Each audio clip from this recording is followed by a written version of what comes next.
Hi, welcome back to my channel. Today's number 3 in my series of how to reupholster a chair, and this is the last one. So follow me along today. I'll show you in the entire video here on how I've cut it and put it back together, and I'll show you the end piece. So here I go. I started laying down the old fabric, the old pattern onto the fabric, and just cutting it out, giving myself a little extra space all the way around it, just in case I need it, or I can always cut it tighter if need be. So I did piece by piece, the back pieces, the wing pieces, and all of it just with a little extra space.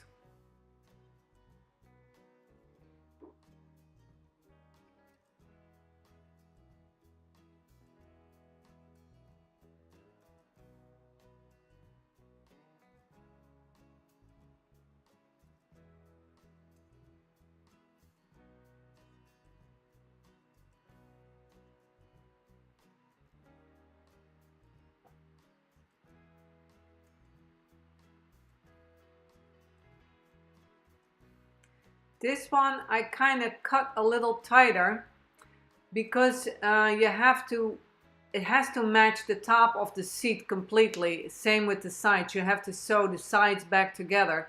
So I wind up cutting that just close to the edge.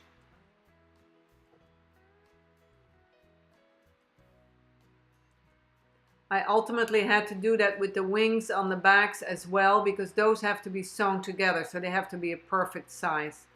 This piece, the black piece, the fabric was underneath in the back of the chair under the seat, and they used a piece of extra fabric or whatever it's called, but since I had plenty of my own fabric, I used my own fabric instead and just cut the holes just like the way they had it. This is the piping or the cording, however you want to call it. Since it was so long, I wind up doing it diagonally, so I had to pull out the fabric and just go all the way across the table, and it's a large chunk all the way across, and I just pinned it down and then just cutting it out.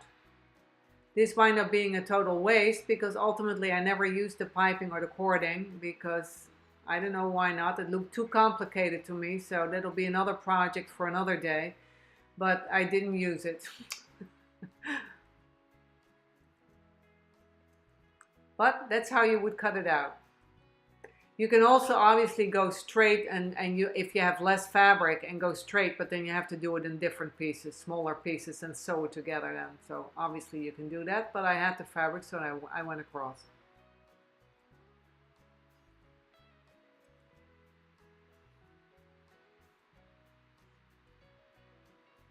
Now it's time to pin the pieces together, put the pieces of the puzzle back together. I'm pinning it, and I'm matching exactly the way they had it on the old fabric. I actually measured that, make sure that it's the exact same, and then the sewing starts, putting it back. Of course, fighting with the sewing machine takes more time than the sewing itself.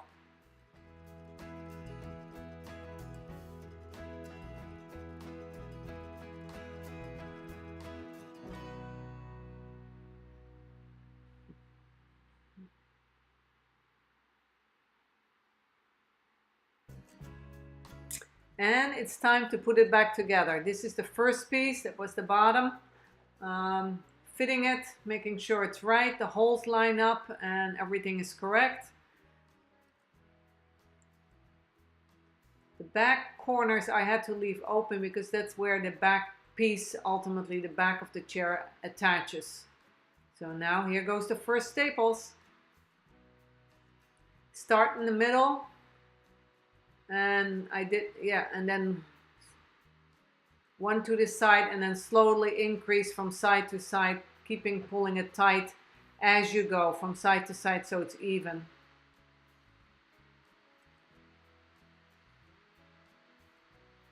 Bottom came out pretty good. Here's the top.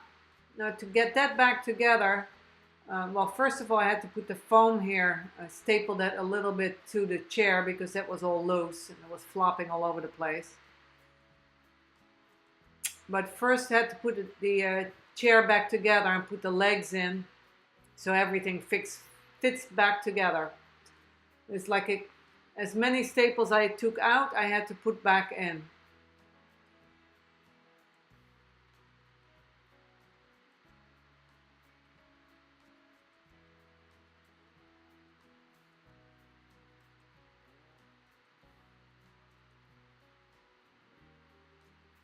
Got to make sure that you put the fabric inside the open area for the legs because that's how it fits in there, and then you can staple that back together. This I pulled real tight and it doesn't look right now, but ultimately it will look fine. So the first one I pull real tight, and then I went to the side and put a staple in and went from side to side and then up higher and higher, and then keep on pulling it tight. In the corners up there, you have to fold the fabric over itself to make the bend, and keep on pulling it tight.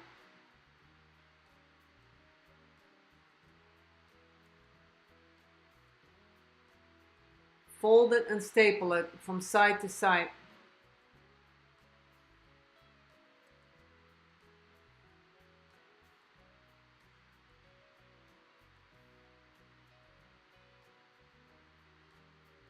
I can still see a tiny wrinkle there, but ultimately it comes out good.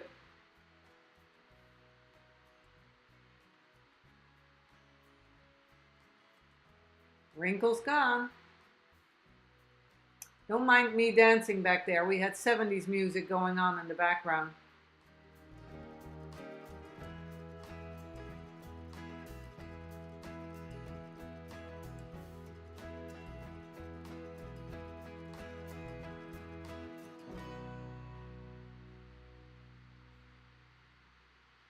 And more staples.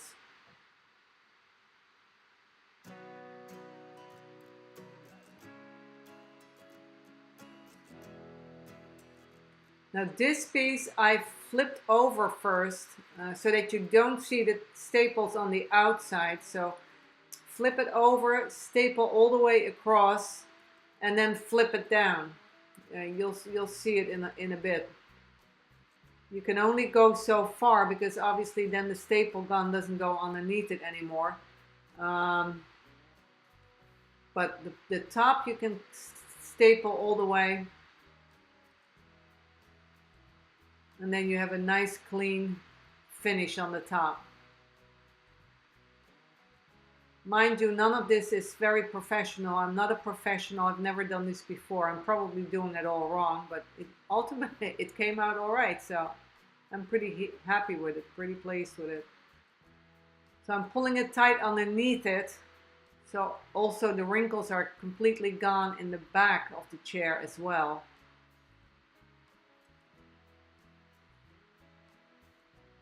Murphy's been quite helpful today. Again, you gotta the fabric has to go underneath there in the leg, and then staple it really tight so it looks nice and clean.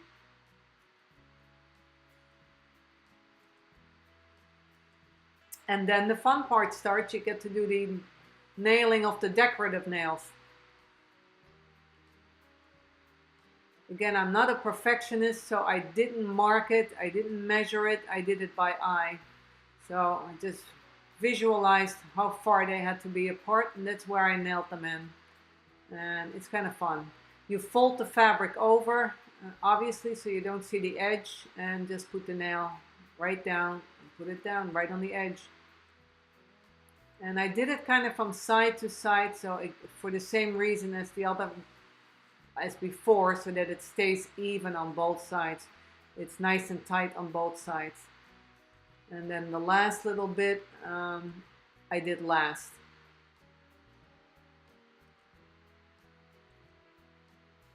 Couple more left there.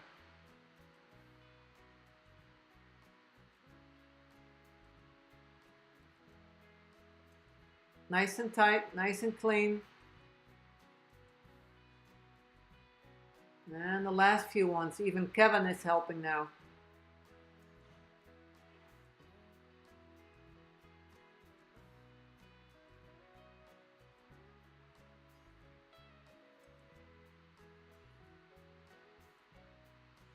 And there is the chair, all done, the masterpiece.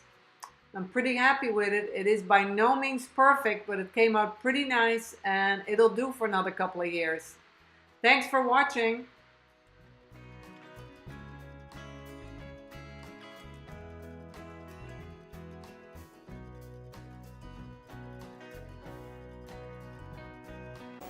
So this was my last project of the chair, so that's all done and over with. It definitely isn't perfect, but it looks pretty decent. I kind of like it, and it can survive for another couple of years.